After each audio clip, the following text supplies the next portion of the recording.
mën def ko fi ñu xam CCCPS comptoir commercial plomberie du Sénégal la satisfaction au prix halal office national de formation professionnelle ONFP Sen TV ak ay partenaires am ñoo leen di wax Ramadan Moubarak.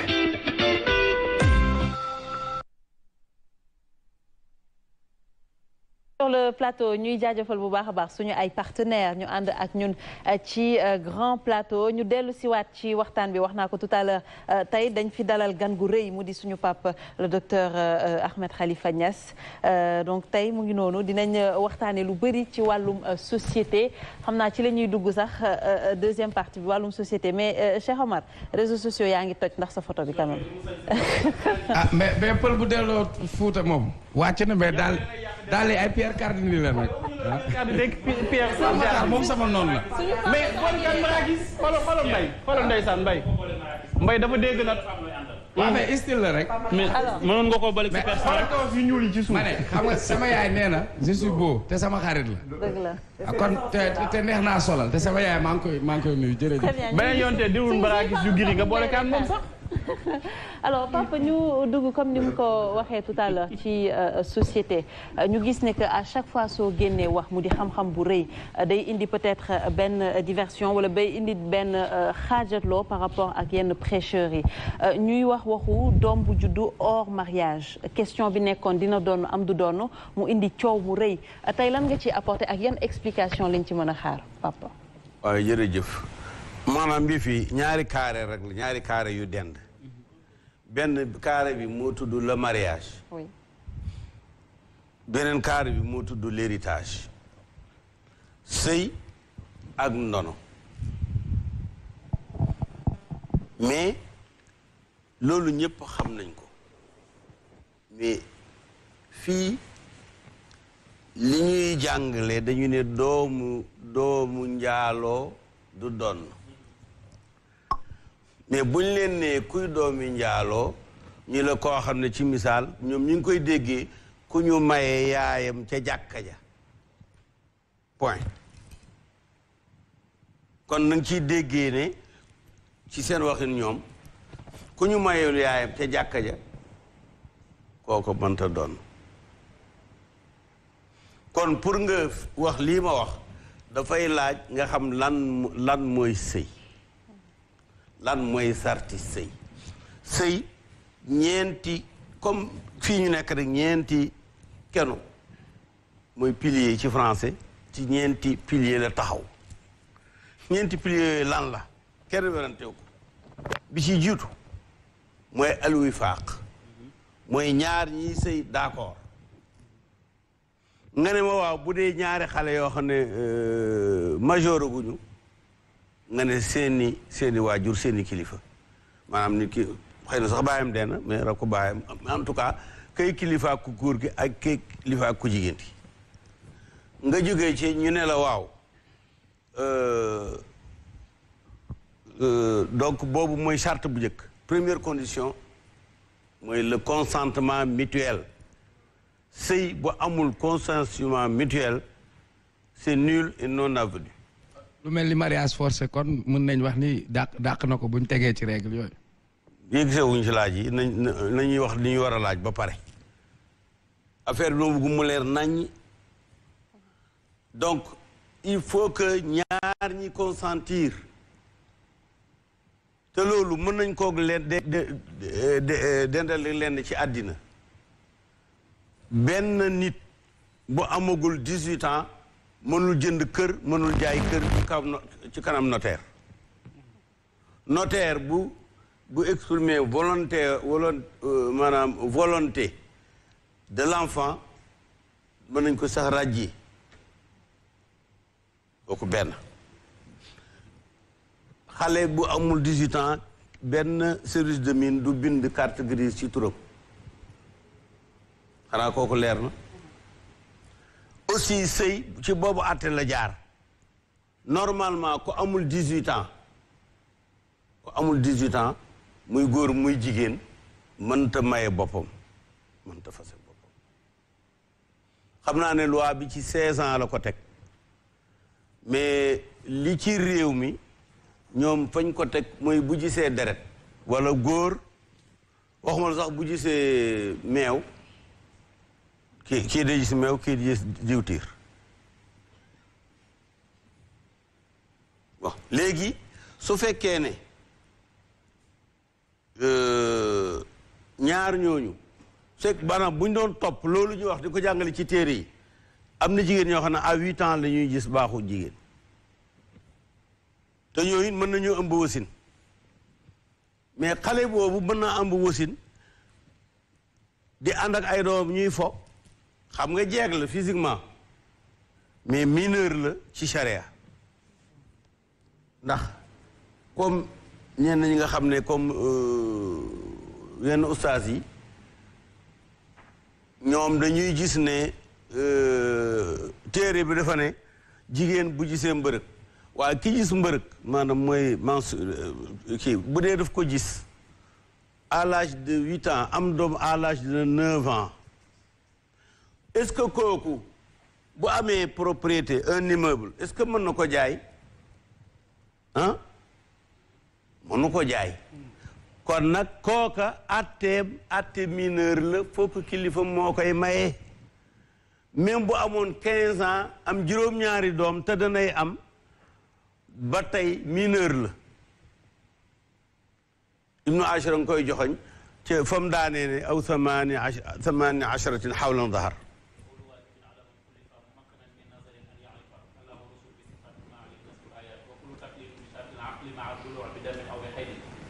aw xamli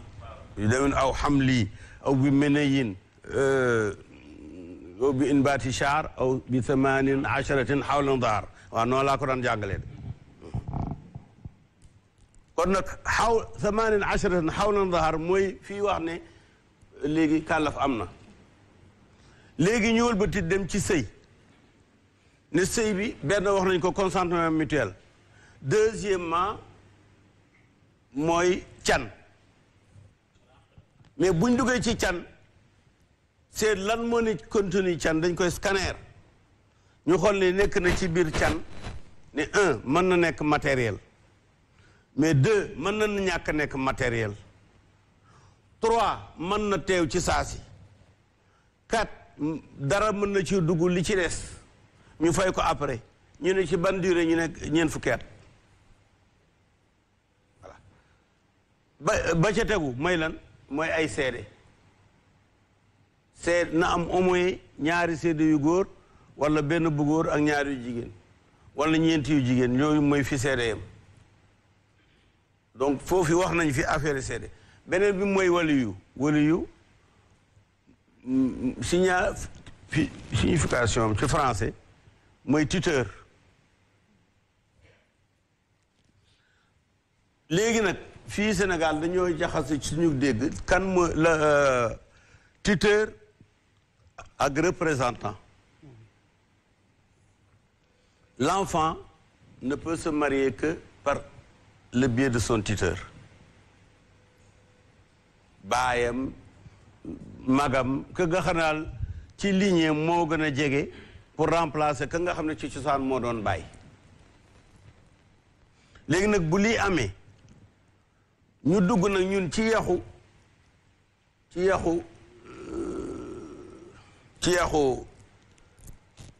tuteur bi buñ duggee ci yax bi waxoon nañu faaq waxoon nañu sadaq waaw can li ci boppam nangu nañu leble ko nangu nañu def ci avance nangu nañu teewal ko lépp mais kon nag canu immatériel lan lay doon mooy am na jigéen boo xam ne man kii nañ ma ko may rek moom day na ma can bàyyi naa sama can donc luñ sañ a bàyyi la waaye kenn rek ko mën a bàyyi buñ ko bàyyee rek dafay mel ni jël nañ ko dispense la buñ la dispensé ci kayit yi ça veut pas dire que kayit gi waru feene mais dispense la dañ la ci joyal ne la noo ko defee baax na moom cosaan loolu moom kii boobu li nga xam ne moom mooy can mën na nekk xam-xam seen kanam fii maye naa sama doom ba sax moom moo mayee boppam parce que am na âge ba moom moo toog jëkkër ji toog ne ko maa ngi lay ñaan ci sur kooku tontu ne na ko fas naa yéen sëyal la yéen ñëpp gis ngeen ko à la télé mi ngi ci réseau yi loolu modèle la ci charia. Docteur ni ngay faralee di définir diine da nga koy faral sax di wax ci sa ay kàddu que diine ji mettiwul mais nit ñi ñoo ko bëgg a mettil ak ay explication quand même yu xel mën a nangu mais li ci suñu problème rek mooy pour la plupart du temps yow rek yaa ci da nga ciy wéet prêcheurs yëpp en général du ñuy faral di partager li nga xamante ni moom ngay faral di wax loolu itam lan lañ ci mën a déduire. waaw ubbeeguma laaj yi parce que dafa may perturber ci téere yoo xam ne maa ngi ko dajale sama bopp di ko génne. waaye mën nañu xam ne il y a dans les prêcheurs il y a 80% qui sont pour des raisons pécuniaires comme loolu ci olof laa ko wax. ma ne bëri na waarekat woo xam ne bi mu ñëw indiwul dara te bëgg na lu mu yóbbaale kon wax ju mu wax amaana bëgg lu mu yóbbaale ci kër ga. nga xam ne moom dafa presque daf ko def sous contrainte dana ci am. mais l'essentiel pour que ñu bañ a perdre le fil d'Ariane parce que li yëpp mën naa ko tëb rek ne doomi njaaloo li ñu tuddee doomi njaaloo Sénégal dana donn li ñu koy tuddee doonu ko sax parce que boo wëlbati ko ne njaaloo mooy lan. bi ci njëkk mooy jigéen yi nga xam ne jeeg la mi ngi ci bu mu sëy mu dem tëdd keneen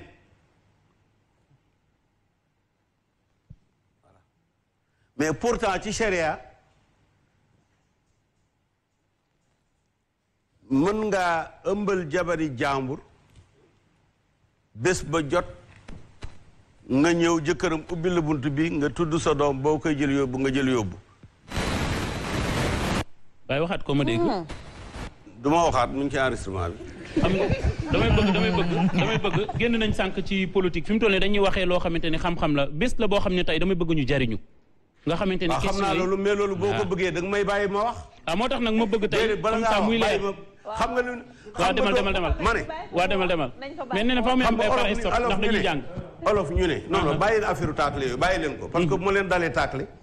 du ngeen fi jóg. tey moom bisu jàng la Oustaz déglu ma rek wala ma jóg dem. kon nag déglu ma. ayca. ñu ngi lay déglu docteur. dama ne téere yëpp mi ngi ci. fu ñu waxee ne jabaru jàmbur. boo xam ne am na ku ko ëmbal. kookaay ñëw ngénte doom ji te kooku lay doon. ci biir daara yi sëñ borom daara ji daan na ko jàngale. mooy lim daan tuddee shibhu moom koo koy xamul rek doo ustaas. shibhu jina. xam nga yaa commencé ne waaw. déedéet tur bi laa indi rek nañ dem rek. maanaam. une femme violée une femme mariée violée. jigéen joo xam ne mu nga nee dem ci tool bi liggéey toolam jëkkër mu nga Italie. benn waay ñëw fekk ko fa siif ko. ëmb jógee ca doom ji juddu xale boobu dañ ko dañ takk yaayam ci sëy wala takkuñ ko ci sëy xam nga takkuñ sëy ba bu boobaa sharia li mu wax mooy doom ja dañ ko askanalee ki nga xam ne moo ko ëmbal te du jëkkëram jigéen kenn mënu ko reprocher dara parce que dañ ko ëpp doole def ko doom ju juddu doom jooju juddu doom yi këdul jëkkër ja la c'est l'enfant du violeur dama ko waxee noonu rek maanaam c'est l'enfant du violeur ba même bu dañ ko jàpp rendi ko sax waaye jotewul dara ak doom ji sosu na il faut mu am adresse paternelle l'adresse paternelle tey du ki takk yaayam mais ka violé yaayam la te jigéen jooju bu xasee ba am doom sëy ba tasul de bu neexee waaja mu continuer am jabaram ay parenthèse la rek yu ñu ubbi woon ci biir sëy bi lële c'est accidentel donc force majeure la waaw doom jooju dana doon wala du doon dana doon ka violé yaayam te pourtant kooka jabari jàmbur la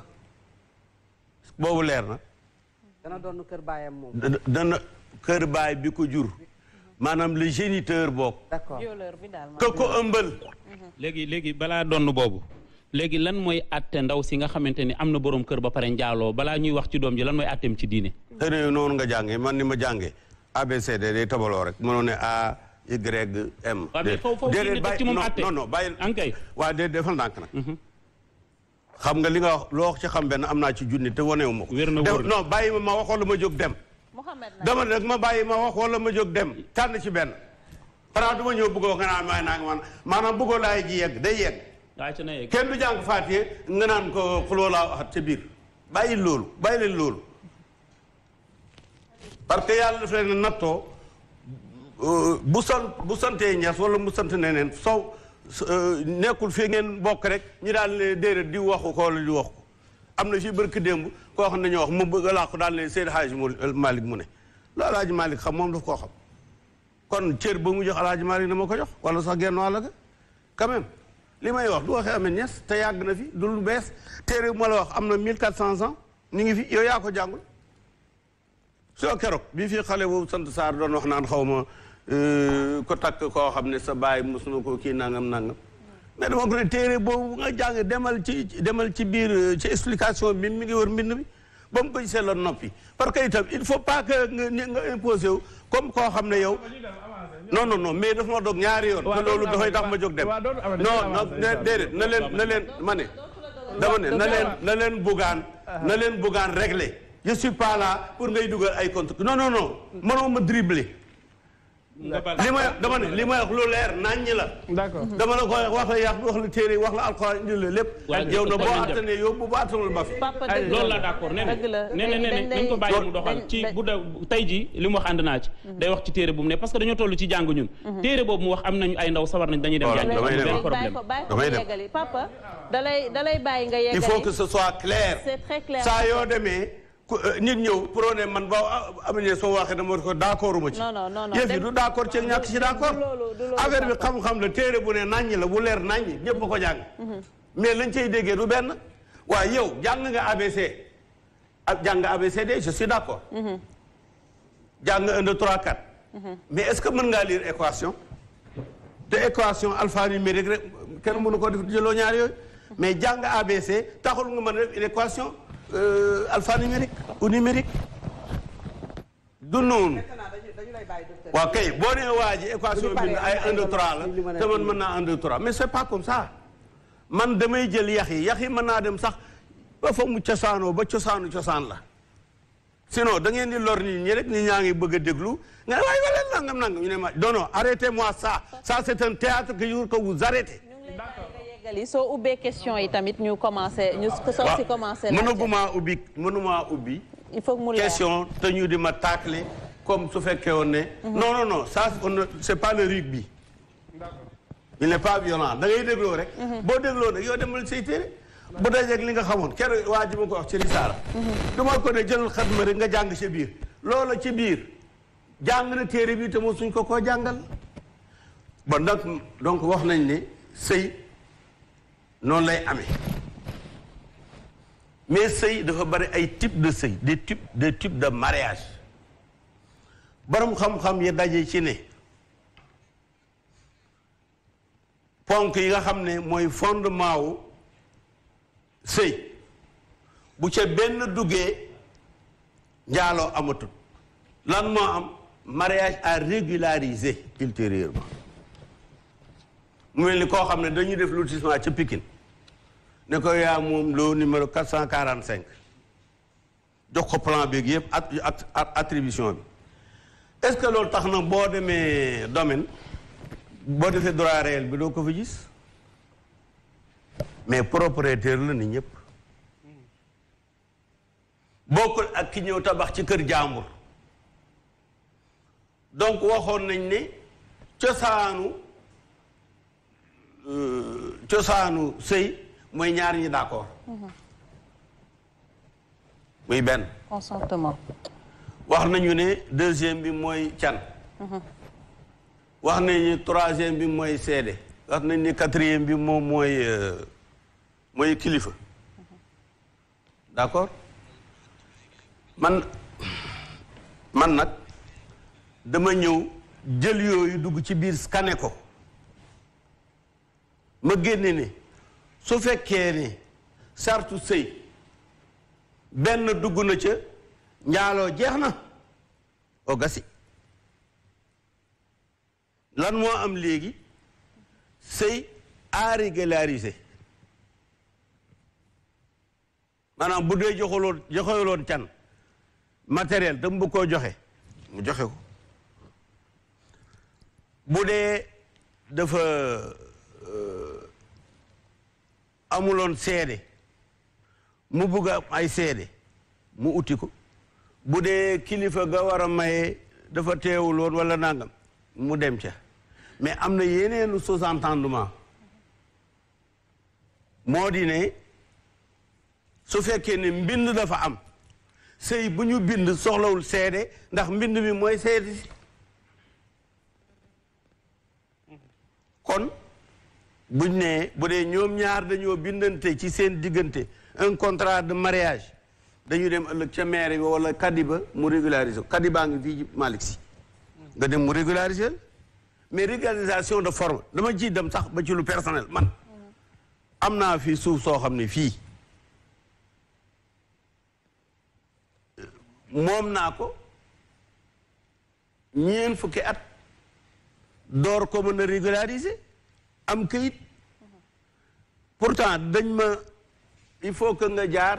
ci attribution boo xam ne jaar CCOD jaar au ministère du budget dem ci premier ministre te ba muy am dem ba ci président de la république mais yow bañ la attribuer rek tel bañ la attribuer rek nga am kër man loolu rek laay faut comprendre loo mooy ne ñaar ñi nga xam ne dañoo d'accord yàlla def bañ d'accord ñu d'accord ci ne bëgg nañoo sëy ku ci ne nga jël sa téléphone ne ko yow ci misaal ki sant Njaay wala na nga santati wala ki sant Ba maa ngi lay ñaan pour ñu bokk sëy ci farata yàlla ak sunnati Muhammad mu tontu la ne la waaw nga wëlbati ko ne ko ana sama can mooy la 300 000 nga daal di xëcc sa benn kii ñi wañi xaalis nga daal di ne mi ngi noonu yónnee naa 300 000 numéro envoi baa ngi nii déjà loolu ci sëy bi la bokk diggante booba doom ji ci juddu mënoo wax ne kii du doomu njaaloo boo ko waxee yu sa bopp la ñuy dóor dëgg la gars yi dañuy jëriñu pour nit ñi dem ca jàkka ja ñu maye fa mais loolu bëgg xaalis rek la mais maye sëy ci jàkka sax dafa araam jàkka pour jaamu yàlla rek la yaxu alxuraan dafa araam waaw parce que yàlla moo ne wa anna masaajida lillaahi falaa tad'u ma'a allaahi ahadan jàkka yi pour yàlla la bu ñu fa tudd keneen kon bu ñu fa nekkee ne Faat Diop mooy say manjaay loolu waru faa ne ñi nga xam ne sax am nañu ak muus dañ koy def ci peggu jàkka ji ci de benn mbaar benn annexe te itam Sénégal rek ko koy def c'est une invention purement sénégalaise doo lu ko boo duggee màkk fu nekk ngay toog ñu takk doo kenn ko takk sëy ci Kaaba nii Fass gii nii feneen fudul foofu fii ñun ñoo créé benn dafa am lu tudd islam bleu blanc rouge fii du ko maye mais wow tubaab yi kenn du tàmbali dara gàmmoo la te commencé wu bisimilah ñu jàng juróom-ñaari bleu blanc rouge tëjee ko salaatu faatiha am na fii ay gàmmu ay kii yooyu moo fi amoon temps colonisateur kii du l'islam bleu blanc rouge man li ma wax ay yeex yu weex tàll la te xëy na bu duloon dog bi may dog ba ma perdre sama fil de kii naa ko bu yàgg moo tax ma ne buñ ma dog mag du toog di wax lu am fayda nga dal di dugal yow bala ngaa tontu dégg ñaari nopp la nit am benn gémmi waaye ne déglu ñaari yoon door wax benn yoon bon donc l'essentiel est que am na ay formule de mariage TikTok te yàlla da koy nangu te doon ñu nekk ci njaaloo te buñ duree doom dana doom yoon la day doon léegi nag affaire na doon ci boppam moom laa bëgg a décortiquer waaw wax naa leen ni ki siif ndaw si moom mooy bàyyi doom jëm ëmbal ci kaw doole du boobu leen am na beneen façon mooy jaawale maanaam xam nga da ngay si ci kër yi ñoo xam ne ñëpp dañuy tëdd ci biti di féexlu léeg-léeg kenn yeewoo ci nelaw dugg kii yeewu dugg néegam foo xam ngeen ne ay jaawale dana fay am maanaam kii dugg na foog ne jabaram lay seet ah bañ defee ba bër set mu ne laa ilaaha illallaah waaw mais bu ca ëmb jógee kan mooy baayam mooy ka jaawale kon nag doomi jaawale du doomi njaaloo doomi siif du doomi njaaloo kan nag mooy doomi njaaloo doomi njaaloo mooy ki nga xam ne doomi li ñu tudd alxuraan tudd li'aan mooy kii jabaram dafa ëmb te xelam dalul ci ëmb bi waa ji mën na fekk am na Italie fukki at ñëw gis na jabar jaa ngi ëmb dana fi am bu boobaa su fekkee ne ndaw si wax na ki ko ëmbal kooku mooy nekk bàyyi doomam te day noonu kooku ci sharia parce que souci l'islam mooy xale bi nga xam ne dafa juddu xamul dara xamul boppam boo ko joxee tur tax mu xamul dara daal warul juddu rek nekk victime ñu sànni ko ne non doomi jaaloo loolu du nangam c'est pas vrai affaire ndono ci boppam dama koy traité à part ndono li ci nekk nii ñu naan jigéen benn góor ñaar kooku mooy litige atte la atteeb ñi d'accordul ci nu ñuy séddee seen alal ñi d'accordul nu ñuy séddoo seen alal ñooña jabar yi dañu jël sumun bu dee waajur yi ñu jël sudus wala sulus li ci des mooy maa baqee la ñu ko tuddee mooy li ci des mu dem ci jigéen benn góor ñaar mais lay cosaan ki dee gannaaw bu mu dee bàyyi fi alal bàyyi fi njaboot goo xam ne amul mineur ñooñu lu ñu def ci alal ja ba d'accord ci rek noonu la bu leen neexee góor a jigéen yem bu leen neexee jigéen ëppale góor bu leen neexee jigéen ñi jël lépp loolu parce que ki dee moomatul dara ñii dund mbàyyi leen fi ñu war ko doon ñooñoo moom yëfe ñooñu luñ d'accord noonu la bu ñu d'accordul nag ñu dellu ci règle bii nga xam ne règle de solution de litige la waaye fii dañoo jaawale yi fii foog ne la solution de litige proposée est une obligation divine elle ne l'est pas du loolu xam nga war naa leen léegi waaw waa ki ñu siif doom ji ci waxin du doomeeraam la mais mooy doon baayam ji nga xam ne donte la rey war na ci moom it bu dee alal ji moom danañ ko jox ki nga xam ne moom moo ko def te dafay croiser beneen atte ci benn avenue principale ci charia mooy laa taziru waaziratun wizra uxra kenn du donn kenn du def ñu sanctionné keneen waaw kii am na jabaram xool leen atte bi ñu joxe ñoom kii am na jabaram nit méttital ko ci mos jabaram xanaa boobu métti rek doy na nga ne ko na waa sant bi waa ji indi dugal ko sa biir jawara bu ëllëgee yaa ko moom mooy doon sa alal fekk ne yàlla dana tooñee noonu ñàkk dégg rek la ak ñàkk njàng mu ñàkk sori parce que duñu réewam téere réewam wax lañ bu ko ñuy wax di ko telgaloo yi fii jaxasoo mais réegi dafa leer kon nag ñett dañ leen a teg doomi araam te dañuy donn doomi kiñ siif ak doomi jaawaloo donc ak doomi ki nga xam ne ñoom ñaar ñoo sëyante jaxasoo fii ci tayeef laa wax ci tayeef donc ñooñu par ñàkk xam-xam dañ leen a teg ñuy bataar ils ne le sont pas accusation bâtardise dafa leen di teggi ndax am na ay éléments yu ñëw corriger loolu l'islam itam xel lay waxal laa yu bëri mi ngi daanoo lii borom xel yi laa ko jox borom xel yi pour ñu comprendre li jaadu te itam fii dañoo jaawale le cérémonial et l'acquis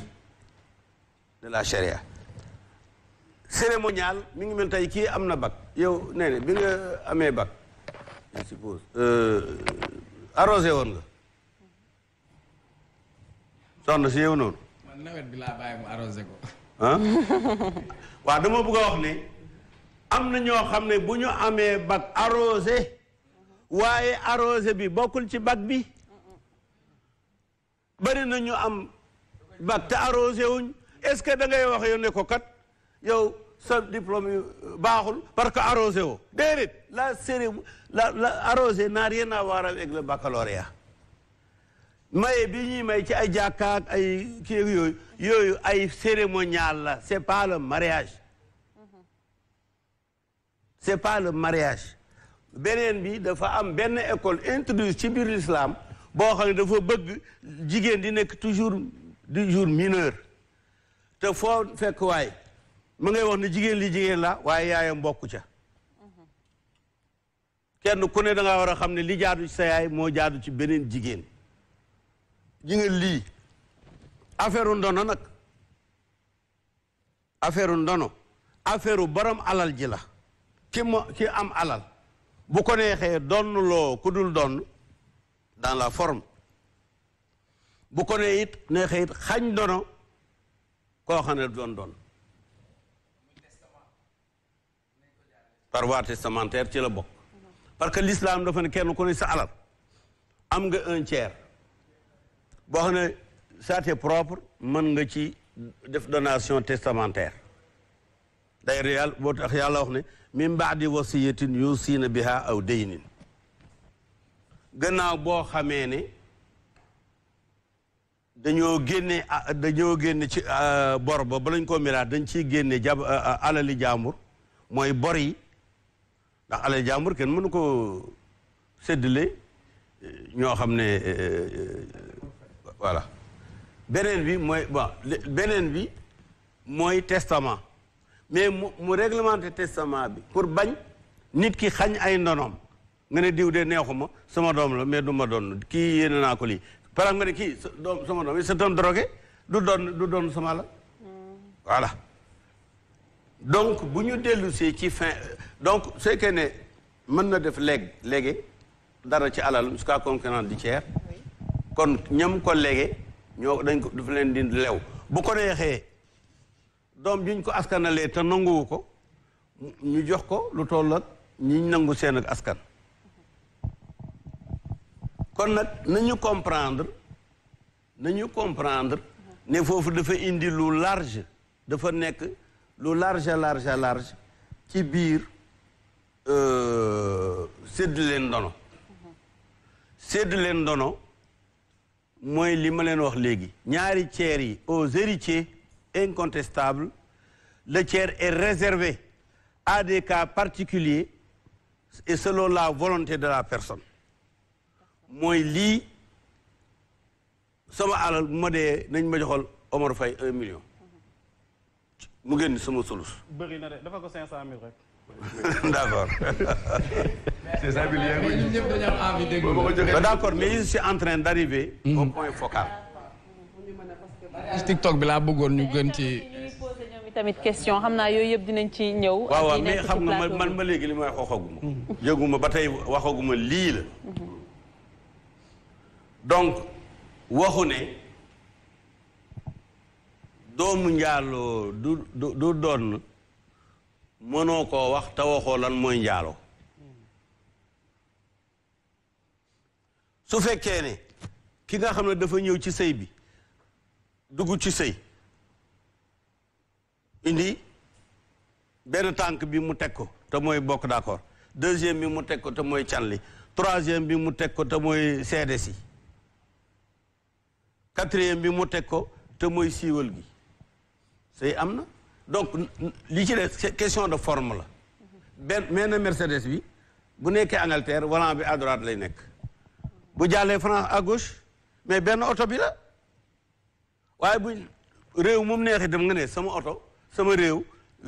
oto bu volant bi nekkul à gauche du fi daw mais réalité bi de fond bi mooy di ne volant bi nga yoree ko droit wala gauche benn volant bi la benn oto bi la c'est-à-dire damay wax rek samay mbokki ustaas ki jànqale ngay angale ak borom xam-xam nañu revisiter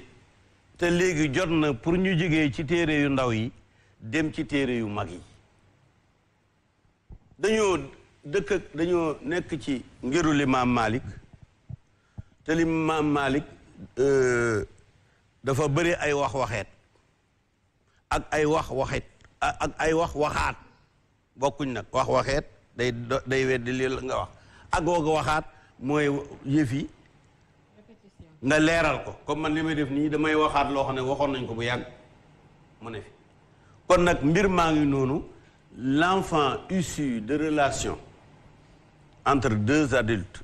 quand il y a consentement mutuel peut-être qu'il y a eu un objet de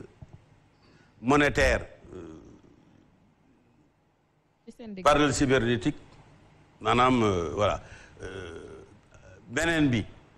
donc mooy le fait même engendrer la dispense de témoins donc mariage léegi dafa gën a simple. alors docteur peut-être dagguñu la mais. non léegi sax pare naa mën ngaa dem. am benn kii rek aussi. waaw lii dafa doon loo xamante ni peut-être que bëriwul lu ñu ko dégg. bien sûr am na ñoo xam ne sur le plateau c'est la première fois ñu dégg explication bu mel nii et que souvent day nekk ay polémique est-ce que yaa ngi xaar que ne lii nga wax tey mën na jur beneen polémique encore ci Sénégal jëm ci doomu Diallo boobu nga xam ne wax nga ne day donn bàyyam bi nga xam ne moo man li ma wax léegi géniteur dama ne li ma wax léegi c'est pas une question référendaire boo xam ne dañu ne oui la majorité a accepté alors non nga yónnee di moom woote kenn rek ko wuy ji au début mais taxul mu ne comme majorité bi d'accord uñ ci yàlla d'accord uñ ci lii duñ ko déedéet c'est que man li may wax ay yëf la yoo xam ne mi ngi ci biir téere yi ku ne mën na laa jox téereem nekk ak xët yam nekk waaye nag jàng téere bi la nga koy jëlee du ne ci téere bi na ngay déggee mbir yi kon nag li am importance mooy man damay choisir à chaque fois ay ay problème yu nekk ci nit ñi te téere yi jàng fii ñu jàngale ci réew mi nekku ci te mu nekk ci lu wér ma apporter ce plus là à l'ensemble des oustas des sëriñ des marabouts. sa interprétation la bi nga xamante ne wala peut-être parce que bu ma nee ñun ñëpp ñu ngi door a dégg yenn yi alors que peut-être que plus de 20 ans 30 ans ñu door a dégg yenn explication yi. xam nga qu'est-ce qui fait la différence kenn mënu laa woon ci alxuraan laay junne doomi li ngeen tuddee doomu njaaloo doon amul ci alxuraan yàlla wax ko te pourtant boole nañ ko ci l'islam sëy yi njëkk a am nii sëy yi njëkk a am laa nii la mel benn yonent bi temps ba mu jeex 23 ans yi mu oote benn sëy la mos a maye te maye koon pour on nii pour sëy dañoo ñëw julli ba pare nii bëgg a dem mu ne toog leen na ngeen seede ne sama doom Fatimatu nangam mu def ca benn xutba bu yaatu Seydina Omar toog na ak taxaw na ak Seydina Ali yu ñuy waxtaan doomi Seydina Omar ñëw am lu jóbbante bu mu doon jox baayam fekk yaay ma ko yebal Omar ne Seydina Ali ne ko kii sa doom la mu ne ko waaw mu ne ko ah man de xamoon ne am nga doom ju rafetee nii mu ne ko gis nga ko de nangam mu ne ko may ma ko mu ne ko ah yow nga kenn waaw ba mu ko waxee na ko Seydina Omar waxee tonto dafa leerul daal dafa nuancé mu ne ko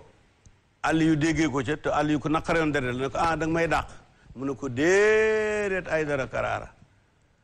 ndax ku denc doomu yonent bi kenn jomb la pour lim nekk xale rek nga nekk mag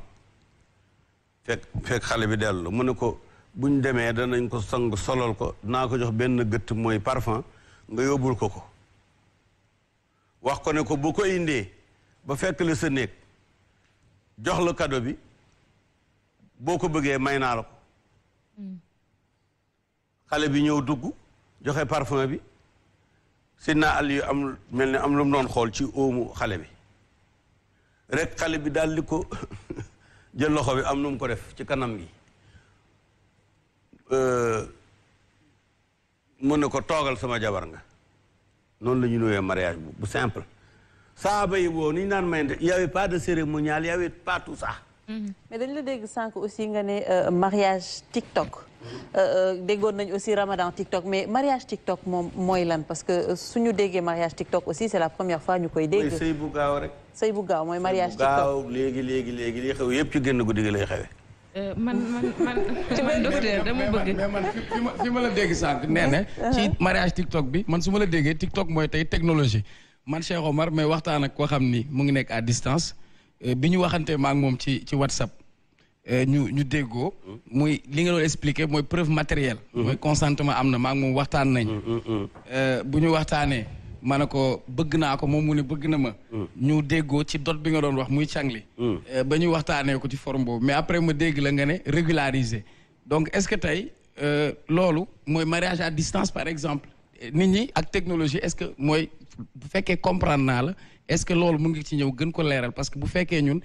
traditionnellement ci biir jàkka ji lañ doon toog bu ñu jàppee sëy jàpp nañ ni seede yi ñëw nañ kilifa yi ñëw nañ alors que 2 personnes. majeur ñu am lu ñu consentir après nga wax ñu aussi nan lañ def ba buñ ko régulariser. waaw man dama xool li fi daan am suñu ndey yëpp li fi daan am ni mu daan amee ma xool technologie bi mu avancé lan la ñu may loo xam ne danañ nekk toujours dans l'esprit d'antan te du ñu tooñ gu toll ni njaaloo toll ni nit ki. duggal doomam ci fuur bi ndaw si yore ndaw si dog ko ci ba mu ñor mu génn di doomu aadama am tous les droits ñu ne ko non y a pas eu de cérémonie pour ta maman la cérémonie n'est pas ce qui est visé loolu leer na ahaali gonga an kay ahaali gonga e gonga man fi ma bëgg a ñëw docteur mooy fan yi dama toog di la seetaan ci benn télévision de la place nga wax ni ku mu neex jug taxaw ne maa tey wooruma fii ak yaa ngi ami koppar mais ba tey itam leeru sama bopp mu bëggoon peut-être nga leeralal ñu loolu.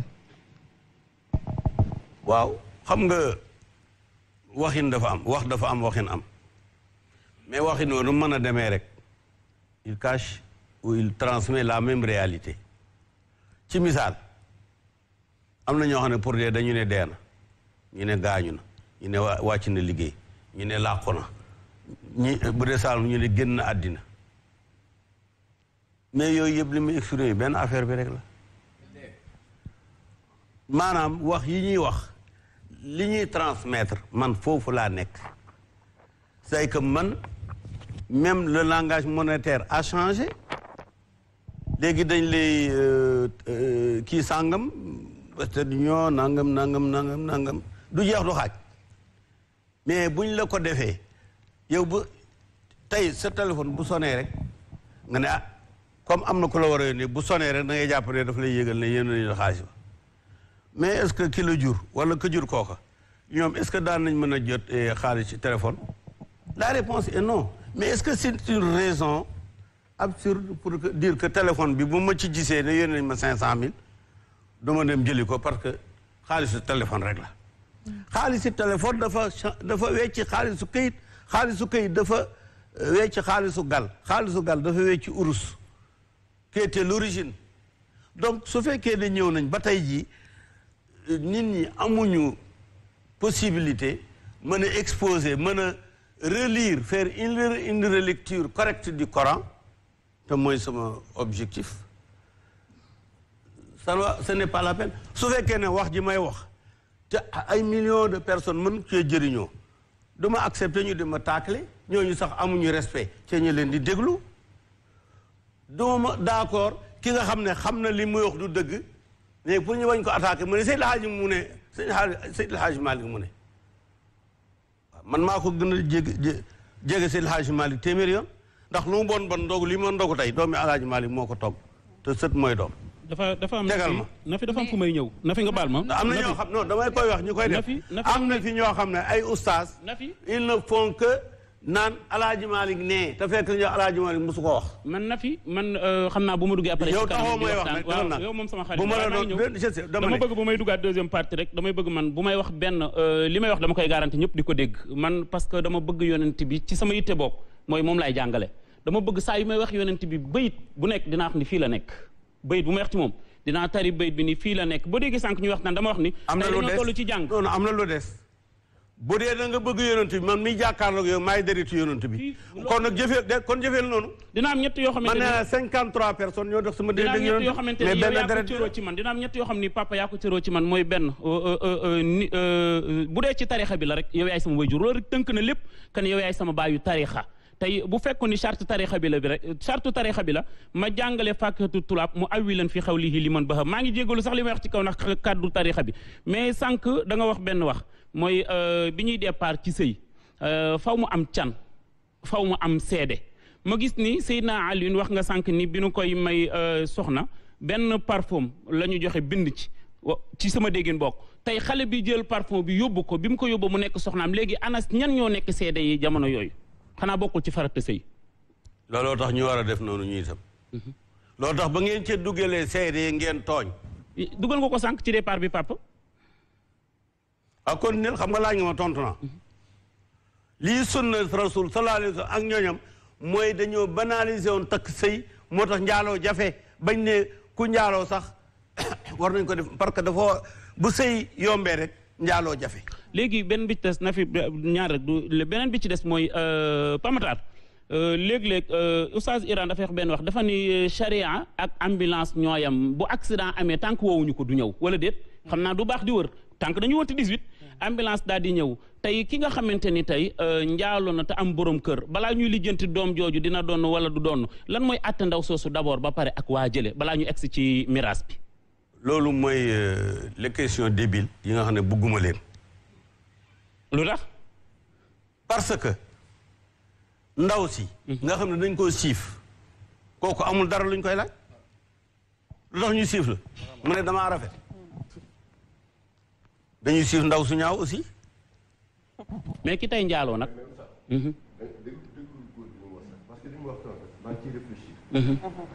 parce que femme bi dañ ko fekk violé ko viol waaw c'est-à-dire que ñaar waaw attends dañ ko fekk violé ko ki ñu violé ci doole ku góor ki ba dara am si est-ce que loolu njaaloo la keneen ki mu ne di ngeen nekk fenn tëddandoo guddi jot kenn xàmmeewul sa morom nga yaakaar ne kii sa soxna la nga fekk sa kër ga nga ñëw tëdd ak sëy ak moom fekk da nga juum kii naka du sa soxna est-ce que loolu njaaloo la waa léegi déglu même benn baat waaw si njuumte yooyu Sénégal dëkk bi ñu nekk ñun waaw tey ni ñu gën a miine njaalo tey boo nee doomu njaalo day doon nga dem ci Facebook bi wala nga dem ci internet bi commentaire yëpp li ñuy njëkk a xalaat mooy tey Mouhamed Mbaye de daje na ak benn xale bu jigéen yaa ngi dégg ñoom ñaar jotuñoo sëy njaalo dox ci seen diggante mais waa ji reconnaître na ni xale bi kat moom moo ko jur doomam la yaa ngi dégg bi ndaw si setee ñu jël ko may ko waa ji mu nekk soxnaam am nañu yeneen doom yoo xamante ni ci farata la ñu judd mais xale bi nga xamante ni papa Khalifa njëkk na judd te papaam ak yaayam jotuñoo sëy ba mu set kooku ndax bu doonoon ndono jotee day doon wala du doon. xam nga loolu tax ma ne bul poser question parce que lii nga wax bu doon ay borom xam-xam am édition ñoo fi toog dañ lay génne saal bi. déedéet parce que tey amul benn borom xam-xam bu ñu di lay génne saal bi xam nga lan la. lu tax. da ngaa tuddee ji kooku mu ëmb da nga ko tuddee doomu aram te du doomu aram. moo tax may laaj tey yow la ñu am. waaw loolu la wax dama ne la comme dëggal na benn ci ñeenti conditions yi te mooy d'accord na ak ndaw si te ndaw si majeur la il y a mariage même à régaliser à améliorer mais buñ ko bàyyee noonu sax mais doom ji du doomu njaaloo. loolu sëy la. mais sëy la kay. non non Aliou xoolal non dafa am loo xamante ne bu fekkee ni wàllu journalisme la. kooku liñ koy damay bàyyi yéen ngeen doxal. mais ñoom ñaar sëy doxul ci seen diggante ay dox daja lañu ñoom ñaar. ci diine laa lay laaj. waaw ci diine laa lay laaj non tey góor gi la ñuy laaj tey dama ñëw ci bokk ci ñuy laaj. waaw de dama lay laaj rek ci diine. waaw lan mooy njaaloo lan mooy njaaloo ndëgam ñaar ñoo xamante ni ay personnes yu majeures yu mature dem sëy ji njaaloo la wala koo xamante ni dafa am soxna wala am jëkkër bàyyi fa dem di sëy keneen mooy njaaloo lan mooy njaaloo ci charia. mais Pape Matar bu ma la doon jox njaaloo tey mën naa la wax ni la benn grossiste la boo xamante ne da nga ciy coppati di génne xaaral étape par étape mais ñaar ñu sëyul laa la wax li ma lay wax dégg nga yàlla sëg ñaar yu sëyul buñ bokkee lal sëy nañ dégg nga wax ji buñ bokkee lal ci consentement mutuel ngir sëy nañ ci ban ngir comprendre loolu ci ban ngir damay non nene bu mu njëkk indi mooy consentement ci ngir Malik ibnu Anas ci ngir man bokk man chaque jour ma wax tey kenn werantewul ngir Malik la parce que da ngeen koy laye aussi non mën na ma jàngal téeméeri junni d'accord naa loolu moom mën na ma jàngal téeméer loolu lu ma nangu la lu Sénégal yëpp di nangu la mais dama la wax ne la Mouhamed Mbaye daje ak benn xale bu jigéen laa wax ci mbedd mi can doxu fa wayjur fekkewul kenn seedewul ñoom ñaar ñu daal di tëdd amul sëy amul dara ñoom ñaar ñu daje ci benn lal sëy ñoom ñaar